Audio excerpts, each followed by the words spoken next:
Movie की starting होती है एक लड़के एविन को दिखाते हुए जो अपने फ्रेंड्स के साथ बेसबॉल खेल रहा है। उसे गेम्स खेलने का क्रेज है, साथ ही साथ वो न्यूयॉर्क यांकीज टीम को बहुत ज्यादा पसंद करता है। वो हमेशा से चाहता था कि वो उनकी बेसबॉल टीम में चला जाए। यहाँ भी खुद को बेसबॉल खेलते हुए इमेजिन करता है, पर यहीं पर इन्हीं हालों में भी वो गेम नहीं खेल पाता, वो नीचे गिर जाता है। इसके दोस्त उसे पुलिंग करने लगते हैं और कहते हैं कि तुम हमारे साथ खेले मत आया कर। इवन इस बात की वजह से बहुत ज्यादा उदास हो जाता है। अब एक दिन वो इसी ग्राउंड में खेल रहा होता है तो उसे एक टूटी फूटी गाड़ी के नीचे से एक पुरानी सी बॉल मिलती है, जिसे उठाकर वो घर आ जाता है। फिर और हम न्यूज पे देखते हैं जिसमें हमें पता चलता है कि यांकीज स्टेडियम टीम को बहुत अच्छी ट्रेनिंग दे रहा है। इसी वजह से टीम स्पोर्ट्स की में सबसे आगे हर बार मैच जीत जाती है। कहा जाता है कि यांकीज टीम में एक ऐसा प्लेयर है जिसके पास मैजिकल बैट है। मैजिकल बैट की वजह हमेशा जीत जाता है और इस प्लेयर का नाम है रूथ। दूसरी तरफ शिकागो टीम का कैप्टन दिखाया जाता है। उसे इस बात का गुस्सा होता है कि पिछले कई राउंड में वो हारते जा रहे हैं, दुनिया ने लूजर के नाम से जानने लगेगी। वो उनके सामने रोता रहता है कि उस रूथ को किसी तरह हरा दो और अपने प्लेयर को बुलाकर कहता है कि तुम्हें रूथ से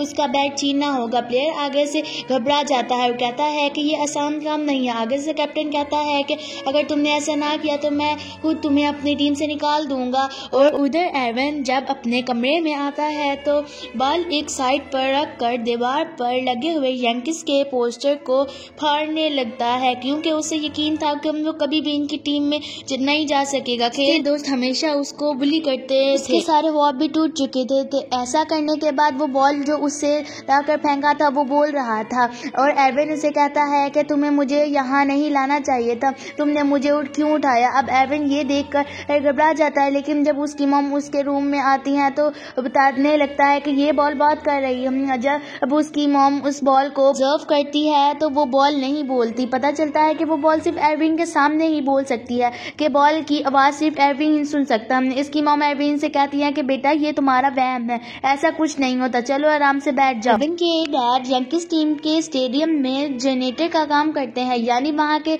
स्वापिंग करते हैं। एविन की मॉम बुलाकर कहती है कि तुम्हारे डैड की आज नाइट की ड्यूटी है, तुम्हें उनको रात का खाना देने जाना होता है। वो बहुत खुश होता है, बॉल को ड्रॉर में रखता है और अपनी कैप पहनकर निकल जाता है यांकीज स्टेडियम के लिए, ताकि अपने बाबा जान को खाना दे सके। वो अपने बाबा को खाना देता है, आज के मैच के बारे में बात करता है। वो आज का मैच हार गया है, उसे इस बात का काफी दुख होता है। उसकी वजह से वो अपना कॉन्फिडेंस भी हार रहा था कि वो कभी भी यांकीज की टीम में भी आ सकता है। अभी एविन के डैड उसको समझाते लगते हैं कि यहाँ पर देखता है कि रोज ना जाने कितने लोग हारते हैं और अगले दिन फिर से इसी ग्राउंड में होते हैं। इसका क्या मतलब है कि कभी भी हारने से ना डरो, उसे फेस करो, बार बार ग्राउंड में आओ और एक दिन तुम जीत जाओगे, एक दिन तुम्हारी मेहनत रंग लाएगी। ये सुनकर एविन बहुत ज्यादा मोटिवेट होता है। उधर प्लेयर के ड्रेसिंग रूम में आते हैं जहाँ पर प्लेयर का सामान और उनका बैट वगैरह सब कुछ पड़ा होता है। यांकीज जो बेसबॉल खेलने में मास्टर थी, उनके बैट्स भी वहीं पर पड़े होते हैं और तरह तरह के नए नए बैट से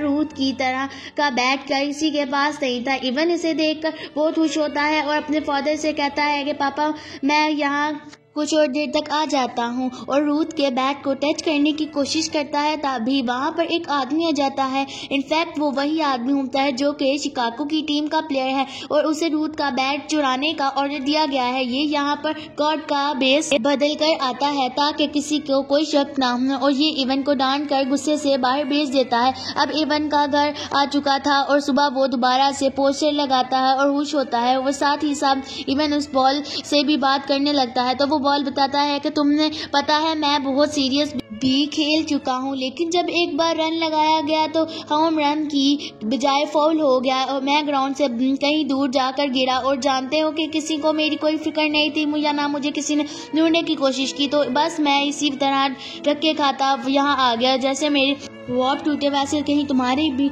इसी तरह ना टूट जाए। दुनिया तुम्हारी फिक्र नहीं करेगी, तुम बेहतर है कि तुम अपने ख्वाब को अभी से दबा लो, तुम्हें बाद में ना सहना पर। अब एवन के घर में एक यांकीज टीम के मैनेजर और एक गार्ड आते हैं। वो इनसे कहने लगते हैं कि रूथ का बैट चोरी हो गया है। स्टेडियम में इवन के डैड के अलावा कोई और नहीं था। तभी इवन बोल पड़ता है कि मैंने यहाँ पर एक सिक्योरिटी गार्ड को देखा है तो वहाँ मैनेजर को पता चलता है कि ये बच्चा भी उनके रूम ड्रेसिंग में गया था। वो इवन के डैड से कहते हैं कि आज से आप जॉब पे नहीं आएंगे, आप हमारी तरफ से फाइड है। एक और बात, जब तक वो बैट ना मिल जाए आप और ये जॉब ज्वाइन नहीं करेंगे। ये सुन के इवन एंड के फादर काफ़ी परेशान हो जाते हैं, पर उनकी वाइफ उन्हें हौसला देती हैं। अब इवन के डैड उसको गुस्सा आता, इवन तुम्हें अगर वो बैट चाहिए था तो मुझे बताते। इवन कहता है कि डैड मैंने वाकई वहाँ पर एक सिक्योरिटी गार्ड को देखा था।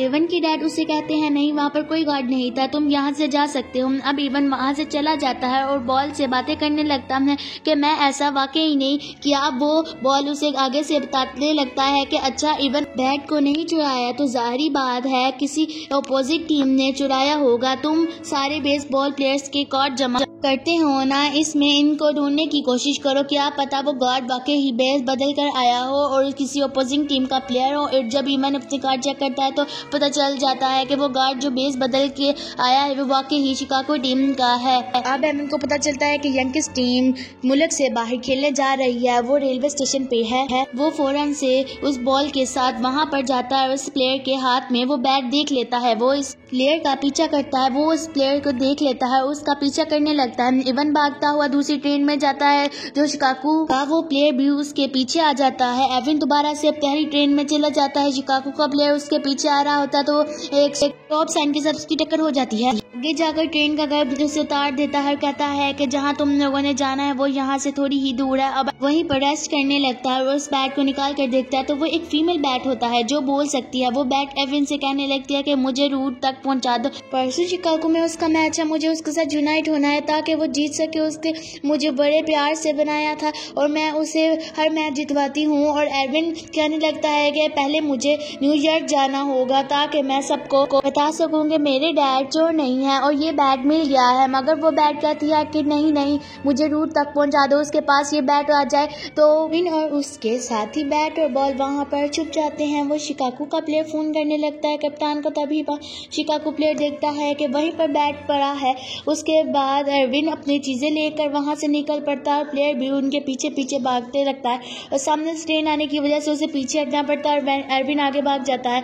एरविन चलते चलते एक वेयर हाउस तक पहुंच जाता है जहां पर वो रेडियो में सुनता है कि यंकीज टीम हार गई है और वो डिसाइड करता है कि वो शिकागो जाएगा रूथ को बैट दे सके। एरविन यहाँ से होता हुआ एक विलेज में पहुंचता है जहां उसे कुछ बच्चे तंग कर रहे होते हैं। तो एक लड़की आकर उनकी जान बचाने और अपने घर ले आती है। पता चलता है कि वो भी किसी प्लेयर की बेटी है। उसके पापा की टीम भी गेम खेलने शिकागो जा रही है। तो जब मैंने उसे बताता है कि मुझे ये बैट रूट तक पहुंचाना है तो वो कहती है कि मैं तुम लोगों को इस मामले में मदद कर सकती हूँ। पर तभी उस घर में भी वही शिकागो प्लेयर आ जाता है। वो एमन से बैट दोबारा से छीनने की कोशिश करता है, तभी वो लड़की दोबारा से आकर उसे पत्थर फेंकती है। तो वो शिकागो प्लेयर नीचे गिर जाता है। वो उसको लेकर चली जाती है। तो उधर इवन के पेरेंट्स बहुत परेशान होते हैं, अपने बेटे की मिसिंग रिपोर्ट लिखवाने पुलिस स्टेशन जाते हैं।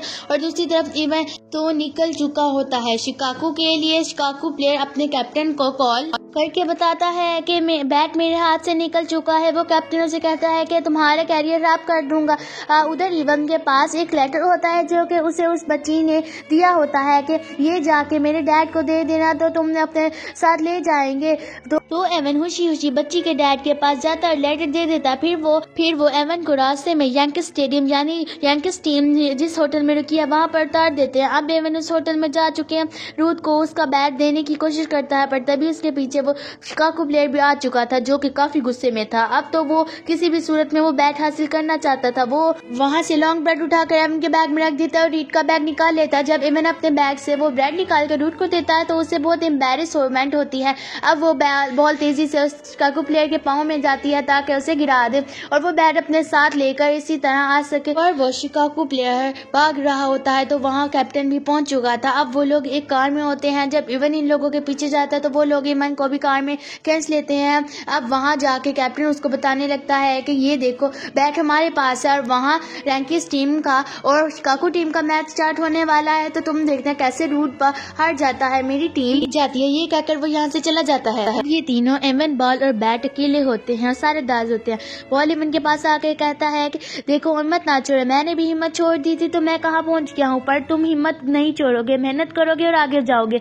यहाँ पर इवन बॉल से पूछता है कि मैं क्या कर सकता हूँ। तो बॉल उसे कहता है कि तुम मुझे उठा के मारो, मैं एक हॉट बॉल हूँ, मुझे सामने वाले शीशे पे फेंक कर देखना, शीशा टूट जाएगा और तुम वहाँ से स्टेडियम जा सकते हो। इजी इवन ऐसा ही करता है, स्टेडियम में पहुंच जाता है। रूट इवन को दूर से देख लेता है, इसे पहचान लेता है कि ये तो वही बच्चा है जो मेरे बैग की बात कर रहा है। तो वो इसे अपने पास बुलाता है। इवन के पास वही बैग होता है तो जो रूट का था। उस बैग को देखकर बहुत खुश होता है। तभी वहाँ पर कैप्टन भी आ जाता है, उसे कहता है कि गेम शुरू करो, क्या कर रहे हो।